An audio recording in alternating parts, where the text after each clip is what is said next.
नीतीश कुमार के राज में जितनी बहालियां हुई उस सब में पेपर लीक हुआ और उनके सीएम आवास के लोग, बैठे हुए लोग इस सारे गड़बड़ कराने में माहिर हैं।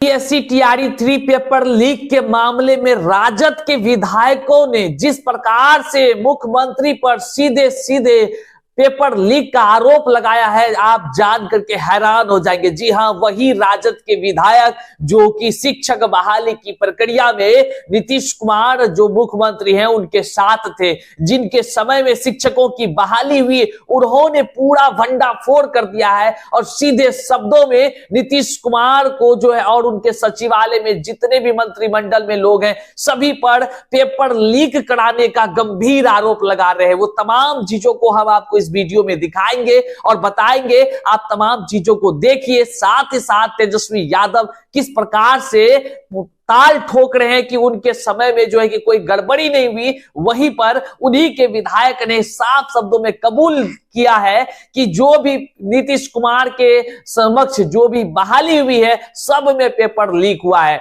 और उसी के साथ इनकी भी सरकार थी। और साथ ही साथ आपको वीडियो में बताएंगे हम किस प्रकार से भाजपा के सम्राट चौधरी जो है बड़े एक्शन के मूड में हैं और इस बार जो पेपर लीक में जो भी लोग धांधली में शामिल हैं वो बख्शे नहीं जाने वाले हैं। आप तमाम वीडियो को अंत तक देख लीजिए।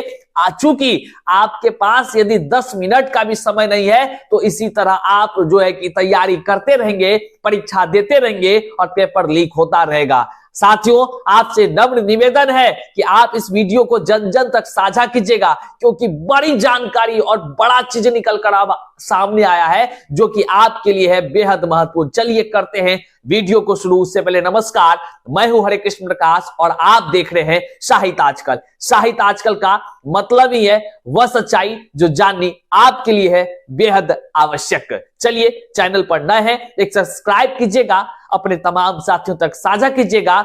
करते हैं सीधे मुद्दे की बात। साथियों, सबसे पहले हम आपको सुनाते हैं किस प्रकार से राजद के विधायक ने साफ शब्दों में नीतीश कुमार पर आरोप लगाया है इस पेपर लीक का। और जो आप सुन रहे होंगे कि मंत्रियों का नाम निकलकर सामने आ रहा है कि कई मंत्री इसमें शामिल हो सकते हैं पेपर लीक में और बीपीएससी के अधिकारी शामिल हो सकते हैं। तो साफ शब्दों में राजद के विधायक ने तमाम चीजों का खुलासा किया है। आप वीडियो को देख लीजिए। ये फर्स्ट फेज और सेकंड फेज की जो बहाली हुई थी वो पारदर्शी तरीके से बहाली हुई थी और उसमें कहीं कोई गड़बड़ नहीं हुआ था।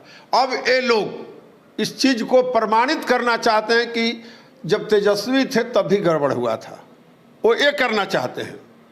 ऐसे तो नीतीश कुमार के राज में जितनी बहालियां हुई उस सब में पेपर लीक हुआ और उनके सीएम आवास के लोग, मुख्यमंत्री सचिवालय में केवल चंद अफसर हैं जिनको नीतीश कुमार उच्च जगहों पर रखना चाहते हैं और उनसे ही बिहार में सारा गड़बड़ कराने का काम करते हैं। थर्ड फेज का पेपर लीक हुआ एनडीए की सरकार में, ये लोग कह रहे हैं कि सेकंड फेज में भी ऐसा हुआ था। और ऐसा हुआ था श्रेय अगर तेजस्वी यादव ले रहे हैं तो क्यों नहीं बोल रहे हैं? नहीं, अगर हुआ है तो अब जांच कराइए, जांच कर दूध का दूध पानी का पानी आ जाए सामने।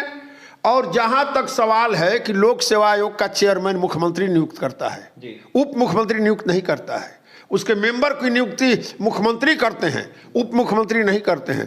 तेजस्वी को अगर सरकार को बना दिया जाए 6 महीने के लिए बिहार का मुख्यमंत्री तो तेजस्वी दिखाएंगे कि बिहार में गलती नहीं होगा। विजय मंडल जी, मंत्रियों का नाम आ रहा है, काफी ज्यादा कहा जा रहा है कि मंत्री इसमें संलिप्त है। अगर ऐसा हुआ है, थर्ड फेज की बहाली में भी मंत्री संलिप्त है।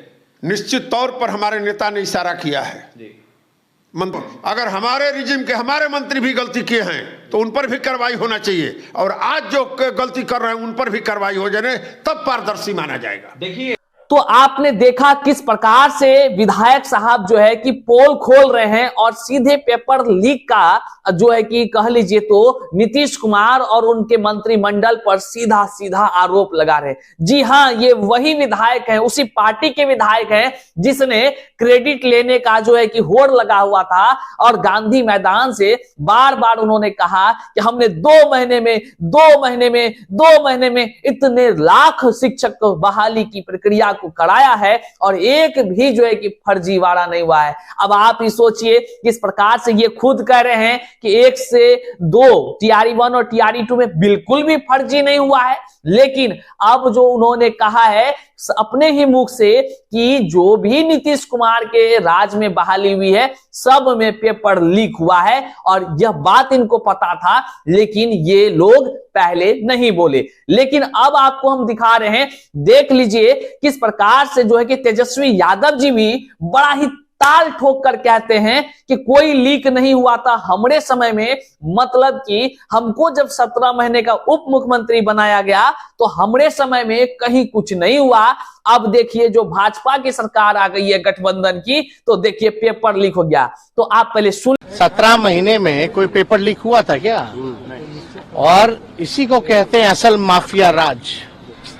अद्भुत है भाई, सरकार बदलते ही भाजपा जैसे आ गई सरकार में, एडमिट कार्ड के पीछे आंसर लिखा हुआ है।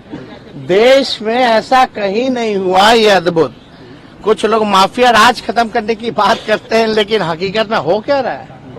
ये बिहार में 70 दिनों के अंदर 2 लाख से ज्यादा लोगों को नियुक्ति पत्र हम लोगों ने बांटा। एक पेपर लीक हुआ तो बता दो।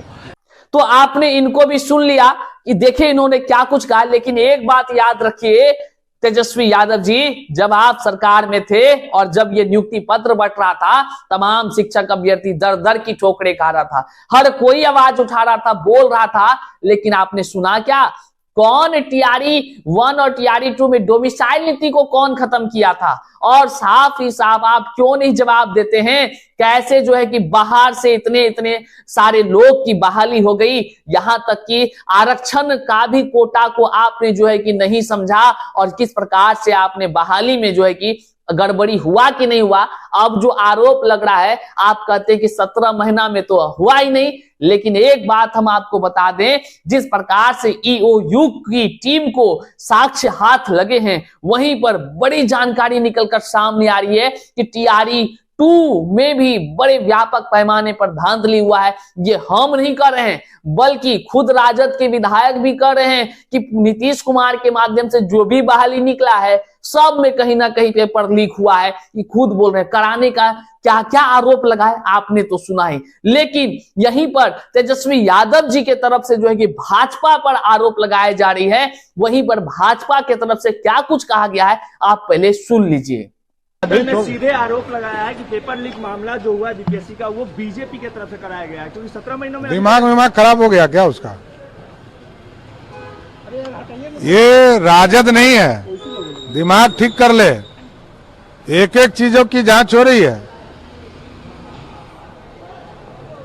बीपीएससी में पूरा देश जानता है कि लालू जी के राज में तो जेल चला जाता था चेयरमैन। युवा है, जिन लोगों ने उसमें संलिप्तता होगी उसको कार्रवाई कैसे नहीं होगा? युवा कैसे हो सकते? वो अपराधी हैं, ये ध्यान रखिएगा। तो अभी आप सुन रहे थे सम्राट चौधरी को, जो कि वर्तमान में उप मुख्यमंत्री हैं। ये उसी पद पर हैं जिस पद पर कुछ दिन पहले तेजस्वी यादव जी थे। अब आपने तीनों का जो है कि स्टेटमेंट को सुना है, लेकिन एक शिक्षक अभ्यर्थी होने के नाते आपका क्या कर्तव्य है हम आपको बताते हैं।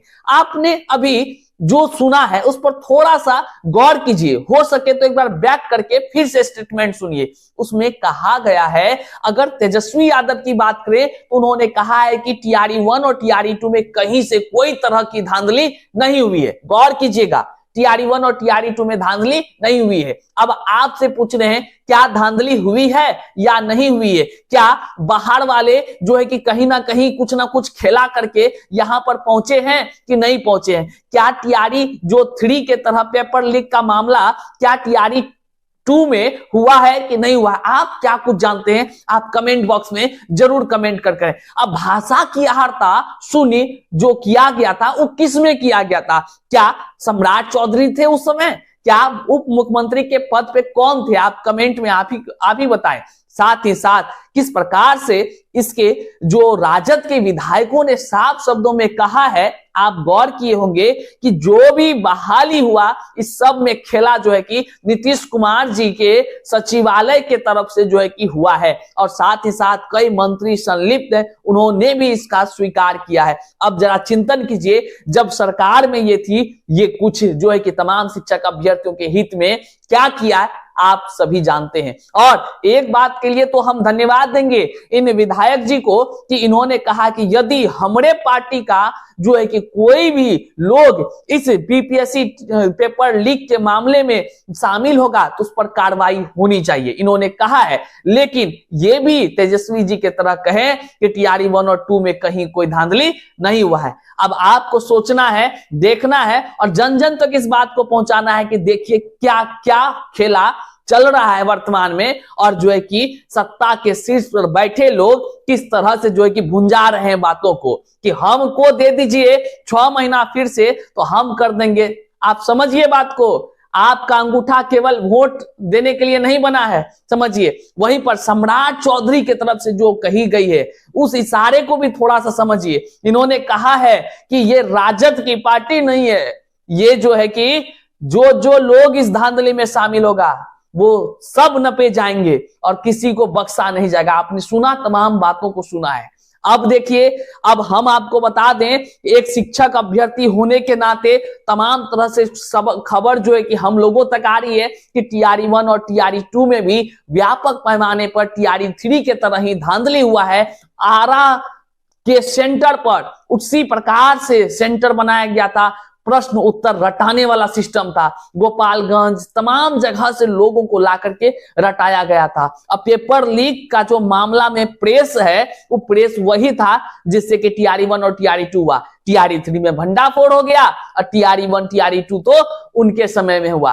अब आप तमाम जितने भी जनता है, जितने भी लोग देख रहे हैं, आप ही जनता की अदालत में यह तय कीजिए कि आखिर इन तीनों में जो जिस प्रकार की बातें कर रहे हैं, आखिर पेपर लीक में शामिल कौन है। सरकार इन्हीं लोगों को की थी है और जो है कि पिछले कई वर्षों से है। आखिर धांधली में कौन शामिल है, आप कमेंट बॉक्स में कमेंट कीजिए और जन जन तक साझा करके बताइए उनको क्या कुछ